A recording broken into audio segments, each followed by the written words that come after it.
কিছুদিন আগে একটি খবর বেরিয়েছিল যে কুমিল্লার দেবিদ্বারে এনসিপির যে ক্যান্ডিডেট সম্ভবত হাসনাত আবদুল্লাহ ওনার সম্ভবত যিনি প্রতিদ্বন্দ্বী হবেন কুমিল্লার সাবেক সংসদ সদস্য বিএনপির থেকে যিনি লড়বেন মঞ্জুরুল সাহেব মুন্সি মঞ্জুরুল মুন্সি সম্ভবত ওনার নাম, যে উনি একটি উক্তি করেছিলেন যেটা ফেসবুকে অনেক আলোচিত সমালোচিত হয়েছিল, যে বলেছিলেন যে যাদের বংশ পরিচয় নেই তারাও নাকি এমপি হতে চায়। মানে অনেকটা উপহাস ঠাট্টা তাচ্ছিল্য সুরেই বলেছিলেন যে হাসনাত আবদুল্লাদের কোনো ব্যাকগ্রাউন্ড নেই, বংশ অত বড় নেই, অত ধনীও না, প্রভাবশালীও না, তো এসব লোকও যদি এমপি হতে চায় তাহলে কেমন দেখা যায়। মানে ওনারা আসলে মেনে নিতে চান না যে আসলে জাতীয় সংসদ একটি সমাজের সকল স্তরের মানুষদেরকে নিয়ে, সকল মতের মানুষকে নিয়ে এবং সকল শ্রেণী পেশার মানুষদের একটি জায়গা হবে, ওটা ওনারা মেনে নিতে চান না যারা এলিট ক্লাসের রাজনীতিবিদ। এটা আওয়ামী লীগ কিংবা বিএনপি যে কোনো দলই হোক, তাদের মনোভাব মোটামুটি অনেকটা এরকমই। কারণ ওনারা নিজেদেরকে এলিট দল এবং এলিট শ্রেণী মনে করেন বাংলাদেশের রাজনীতিতে। কিন্তু এত বড় একটি বিপ্লব হয়ে যাওয়ার পরে বা গণ অভ্যুত্থান হয়ে যাওয়ার পরে এইসব ধারণা কি এখনও টিকে থাকবে রাজনীতির মাঠে, যে শুধু এলিটরাই নেতৃত্ব দিবে?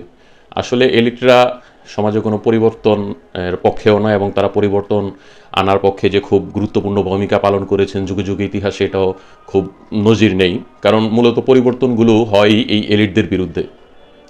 আমরা যদি তাকাই আমেরিকার দিকে, আমেরিকার যে প্রাক্তন প্রেসিডেন্ট ছিলেন, 16তম প্রেসিডেন্ট আব্রাহাম লিঙ্কন, যিনি গণতন্ত্রের ব্যাপারে জনপ্রিয় একটি উক্তি করেছিলেন যে ডেমোক্রেসির ব্যাপারে, government of the people, by the people and for the people, যে বিখ্যাত সংজ্ঞাটি তার, তিনি কিন্তু আসলে এলিট শ্রেণী ছিলেন না।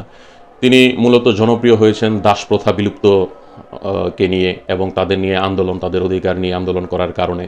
তিনি উঠে এসেছেন একজন অসচ্ছল ফ্যামিলি থেকে।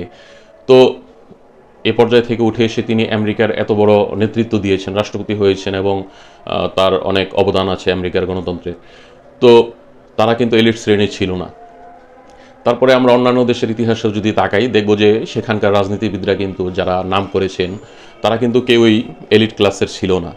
একটা বই আছে, আপনার অনেকেই হয়তো পড়ে থাকবেন, মাইকেল এইচ হার্টের, যে 100 জন মনীষী নিয়ে পৃথিবীর।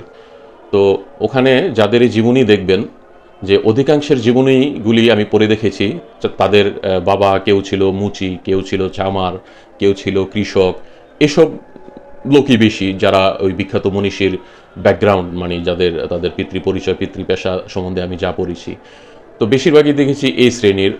হাতে গোনা হয়তো দু একটা পাওয়া যাবে তাদের বাবা হয়তো রাজা ছিল বা ছিল, যেমন গৌতম বুদ্ধের বাবা রাজা ছিল, এরকম হয়তো দু একটা পাওয়া যাবে 100 জনের। তো বেশিরভাগই ছিল আপনার তৃণমূল পর্যায়ের একবারে সাধারণ ঘর থেকে উঠে আসা মানুষ, তারাই। তো এজন্যই বললাম যে একটি সংসদে, একটি দেশের রাজনীতিতে সকল পেশার এবং শ্রেণীর এবং সকল মতবাদের লোকদেরই প্রয়োজন আছে একটি রাষ্ট্রের সিদ্ধান্তের ব্যাপারে। কারণ রাষ্ট্রটা তো সবার, এবং একটি রাষ্ট্রে তো সবাই এলিট থাকে না, যেমন সবাই আপনার দরিদ্র শ্রেণীরও থাকে না। তো সকল শ্রেণীর মতের পেশার মানুষকে মিলিয়ে তো একটি রাষ্ট্র। সেই রাষ্ট্রতে যদি আপনি সকল শ্রেণী পেশার মানুষের উপস্থিতি নিশ্চিত না করতে পারেন, তাদের প্রতিনিধির উপস্থিতি, তাহলে তো সেই সংসদে একজন শ্রমিকের যেই চাহিদা, শ্রমিকের যেই দাবি, সেই দাবিগুলি তো সেই সংসদ পর্যন্ত পৌঁছাবে না। এই জন্যই মনে হয় আমাদের দেশগুলিতে এত আন্দোলন আমরা রাজপথে দেখি, কারণ তাদের কথাগুলো ওই শাসক শ্রেণীর কানে পৌঁছানোর মতো প্রতিনিধি নেই সংসদে। একজন শ্রমিক নেতা যদি আপনার এলিট ক্লাস থেকে আসে, যে কোনো দিন পরিশ্রমই করেনি, ঘাম ঝরিয়ে টাকা উপার্জন করেনি, সে কী করে একজন শ্রমিকের দুঃখ বুঝবে, তার দাবি বুঝবে, তার অধিকার বুঝবে? তো এই জন্যই আমাদের দেশগুলোতে আসলে আমাদের নেতৃস্থানীয় যারা ব্যক্তিবর্গ আছেন, যেই যেই সেক্টরে যেই নেতৃত্ব দেন, দেখা যায় যে আসলে উনি ওই দলের সঙ্গে কোনো ওনার সম্পৃক্ততা নেই, তার কাজের সঙ্গে, দর্শনের সঙ্গে, তার রাজনীতির সঙ্গে। শুধু ওই ক্ষমতার বলে, তার টাকা পয়সার বলে তিনি ওই পদগুলিতে বসেন, এবং তিনি তার স্বার্থ হাসিলের জন্য ব্যস্ত থাকেন বেশি। তো এই জন্য যেই আমরা কথাটিতে ফিরে আসি, যে উনি বললেন যে যাদের বংশ পরিচয় নেই তারাও এমপি হতে চায়। তো এটা চাওয়াটা তো কোনো অপরাধ না, কারণ এখানে তো মানুষ আপনাকে মূল্যায়ন করবে আপনার কাজ দেখে, আপনার রাজনীতি দেখে। এখানে তো বংশটা আমার কাছে মনে হয় না কোনো গুরুত্বপূর্ণ ফ্যাক্ট। কারণ বাংলাদেশের এখনো পর্যন্ত যারা আপনার বড় রাজনীতিবিদ ধরতে পারি, তাদের বাবার পিতৃ পরিচয় আসলে তো কেউই ততটা জানে না। শেরে বাংলাকে ফজলুল হক থেকে যদি শুরু করি, মাওলানা ভাসানী, ইভেন যদি শেখ মুজিবুর রহমান সাহেবের কথা বলেন, তো তাদের বাবা, তাদের বংশ পরিচয়, তাদের এগুলি তো কোনো তাদের এত বড় পর্যায়ে নিয়ে যেতে তো তাদের কোনো ভূমিকা রাখেনি। তারা সবাই নিজ নিজ যোগ্যতায় তাদের ধ্যান, জ্ঞান, পরিশ্রম এগুলি দিয়েই রাজনীতিতে তারা প্রতিষ্ঠিত হয়েছেন।